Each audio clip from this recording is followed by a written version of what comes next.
What you're looking at now is the system, the back end, that's taking all the decisions and processing all the information that's coming from the sensors. The sensors are at the edge of your network that collect data. They pass it on to a local gateway, which is an Arduino or some kind of a edge processing device, which then formats the data into a consumable form like a JSON message and puts it onto a enterprise message bus or enterprise service bus. In this case, I'm using MQTT for the edge communication because it's just very popular out there in the IoT world. What you're seeing here is TIBCO StreamBase. TIBCO StreamBase is, you all know what it is, so I won't try to explain a lot here, but what you're seeing here is TIBCO StreamBase is able to pick up the messages from the MQTT queue and then process these messages and then present them on a nice dashboard. What you see to the left of the MQTT listener, these are just triggers so that I can start simulation on demand for the purposes of a demo. So I have two options here. I can start listening to the live MQTT server in this case using an HTTP call, or I can read from a file, which is what I would do if I were somewhere where I don't have access to my MQTT queue. So I have started the LiveView dashboard. So let's start up the dashboard and let's take a look at what you see over here. So as the LiveView dashboard starts up, I built a dashboard that just shows some nice looking dials and gauges that report the different values come in. While it is still starting, let's take a look at what's happening in the flow. I trigger the process, and once I tell it to start listening, it listens on the MQTT queue. It processes the queue, and I have this because I've seen in my case that sometimes there are some messages because I'm doing some reading and writing from serial ports, and the buffers sometimes get filled up. I get JSON strings that are not completely formed, so I just check if it's a clean JSON, and once it is there, I convert it to a tuple. The reason I do that is so that I can convert these values. I don't want a temperature of 67.18 degrees. I'd rather round it off to 67. So I do all that processing here, and I then send this to a LiveView file. If I were to read from a file, the file already has clean data, so I can just pass it through, and that's what has happened. So let's go back to the web page, the LiveView page, which has now loaded up,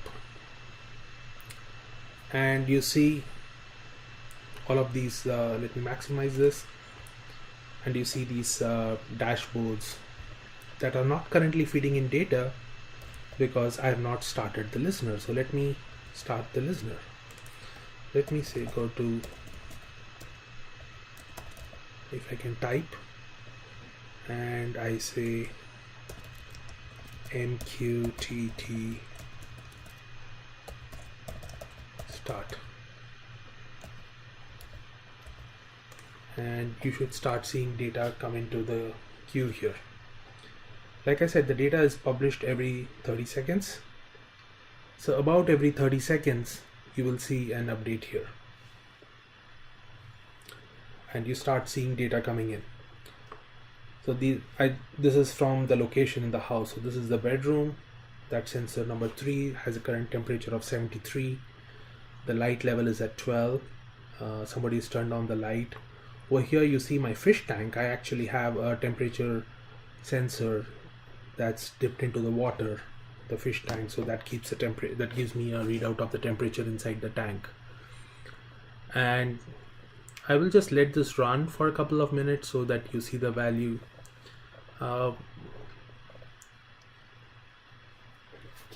Now when you're doing a simulation, when I'm reading from a file, I would read this much faster so that you can see the values moving, and you can see the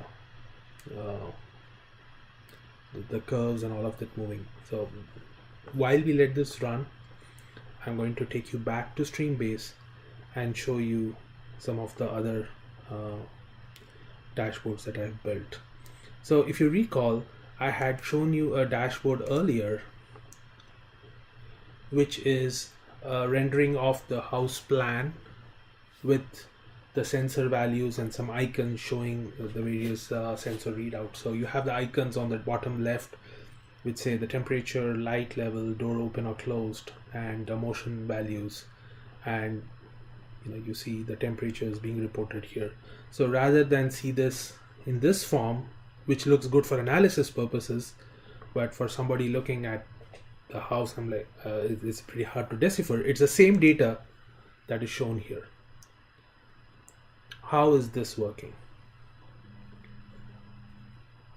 What I have here is a HTML5 page that's written using WebSockets in the backend to update this data. And where does the data over the WebSockets come from? So I have another StreamBase process here that is pretty much identical. It listens to the MQTT client. It checks for a clean message. It gets the values from the message. It rounds them up. It converts it to a JSON.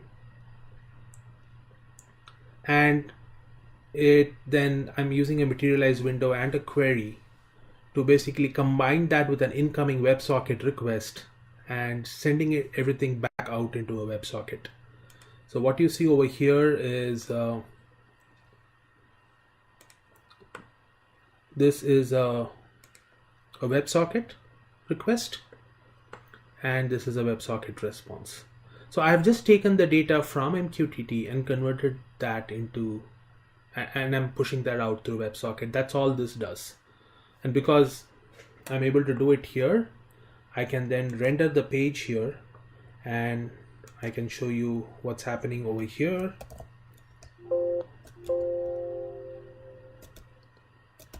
I'm just going to show you the code here so you see what's happening.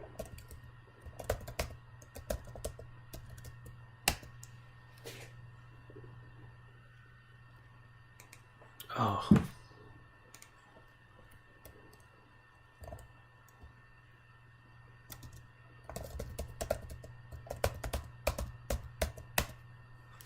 So what you're seeing here is the WebSocket code.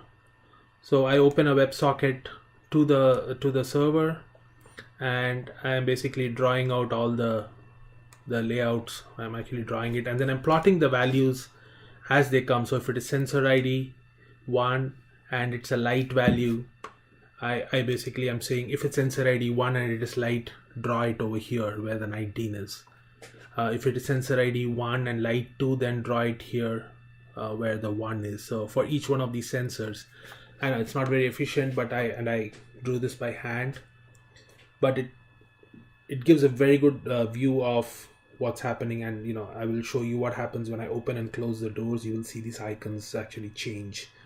So the combination of MQTT and a backend system, the advantage is you decouple the IoT messaging infrastructure from your core processing infrastructure. So the edge and the core are loosely coupled and yet tightly integrated because they're using standard interfaces. So this is an example of how that is done. So let's go back to the LiveView web. Now you see some pretty interesting thing. You see there's some movement in the hallway. The light levels went from 0 to 10. The fish tank is doing pretty okay. There's a variation of 75 to 76. It's about a degree. It's fine. Things are pretty much okay. I don't see much cause for alarm. Let's see what happens. I'm going to walk over and then change some of the light values. And I would specifically say, look at the basement light level that says 19. And let me turn off the basement light stairs. And you notice that this light level just dropped, which means the light got turned off. And let me turn on the light now. And you see its value popped up. Likewise, I go to a different part of the basement. And when I turn on the light and turn off the light, well, I actually haven't plotted that, so you don't see any difference. But this is what happens when I turn off the light and I turn on the light. And pretty much around for all the sensors, you will see how the data is being updated.